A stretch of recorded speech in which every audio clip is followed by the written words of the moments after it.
Ngapain? Danu. Lucu deh. Ya. Halo.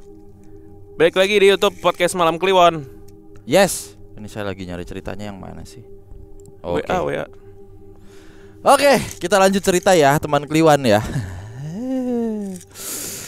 Oke. Ini ada satu cerita nih, kayaknya lucu nih. Dari Jawa Tengah ya. Mantap. Selamat malam, podcast Malam Kliwon, Bang Danu dan Bang Bimo. Saya mau berbagi cerita sedikit tentang pengalaman saya yang bisa dibilang serem waktu kecil sama teman-teman saya. Sebut aja saya Anto dan dua teman saya yang namanya Pras dan Tri. Keluar tuh Anto. Bener juga, Anto Intis. Anto Intis. Kejadian ini terjadi di tahun 2008 kalau nggak salah, dan dulu masih kelas 5 SD. Masih muda nih. Saya tinggal di kampung di salah satu kota kecil di Jawa Tengah. Kampung saya ini agak terpencil alias gunung bahasanya. Jadi bisa dibayangkan kalau malam sepinya seperti apa. Sampai-sampai kalau udah jam 7 malam aja kampung saya ini sepi banget pada tahun itu. Oke, langsung ke cerita. Dulu saya dan kedua orang teman saya ini, biasalah kegiatan sehari-hari kalau habis pulang sekolah main sampai maghrib. Sampai suatu hari Sabtu malam, dimana ini adalah malam minggu gitu ya. Kita bertiga janjian nih, kalau malam ini kita giliran nginep bareng di rumahnya Tri. Oh iya, kita emang terbiasa kalau setiap malam minggu nginep alias tidur bareng sama teman-teman. Biasanya sambil ngobrol-ngobrol dan cerita apa aja. Jam 11 malam kalau gak salah, kita masih asik cerita, ketawa ketiwi sambil tiduran.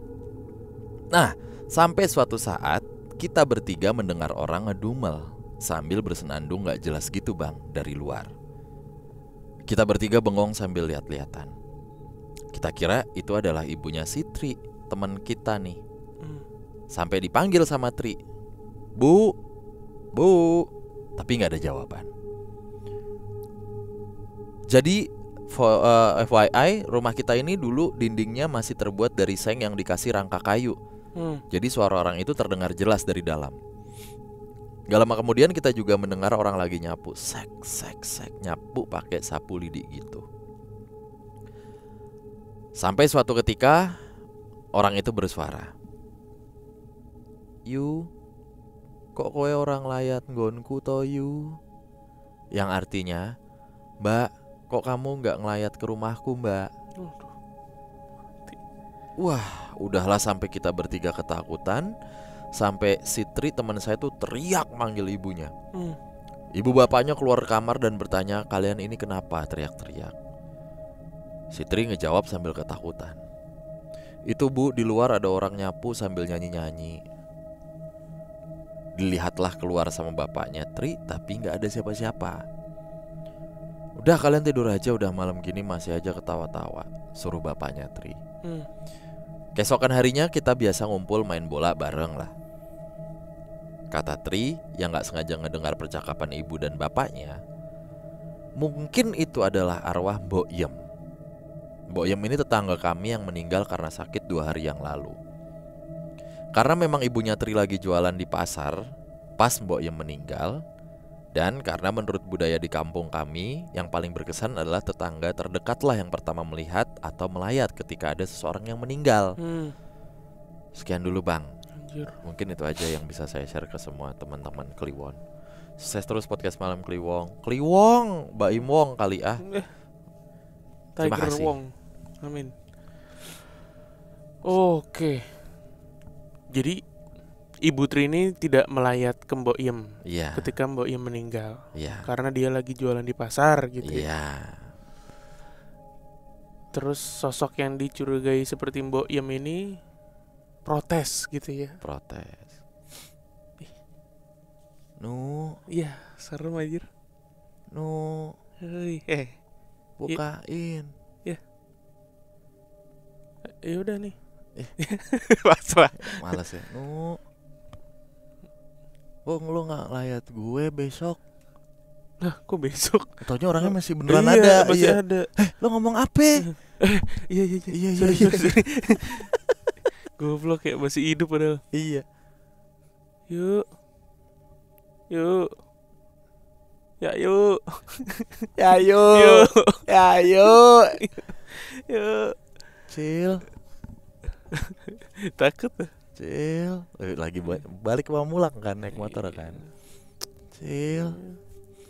Kuburan Kober. Iya. Kemang. Cil. Kita mau cari bini lagi orang Cina. Cil. Jelek banget bercandanya kayak bapak tongkrongan ya. Iya. Jangan pakai gelas ini lagi. Lo udah punya gelas. Iya. Bawa lo pendatang. Ini inside jokes. Rip. Rip. Bukain gerbang, Rip. Lihat duduk aja si Arif. Ya ini inside jokes ya, teman-teman. Maaf kalau nggak ngerti. Padat singkat serem. Serem ini bro. Pernah punya pengalaman seperti ini nggak teman-teman? Jadi misalnya ada tetangga lo yang meninggal gitu, terus dia memberikan pesan-pesan. Kayak yang kemarin di Spotify. Nah ya itu. Tapi sih bukan ngelayat ya. Bukan, itu mah dia, orangnya ada. Enggak, dia protesnya tuh. Oh ini. Bukan badannya. Katanya mau gali kubur. Oh iya, katanya mau gali kubur. Itu karena dia udah janji. Si yang didatengin katanya mau gali Pak Toyib ya. Pak Toyib katanya mau gali kubur. Nah ini kalau ini protes, nggak didatengin, ngelayat. Enggak dulu. Ya wes gitu. Kita lanjut ke cerita berikutnya. Mantap.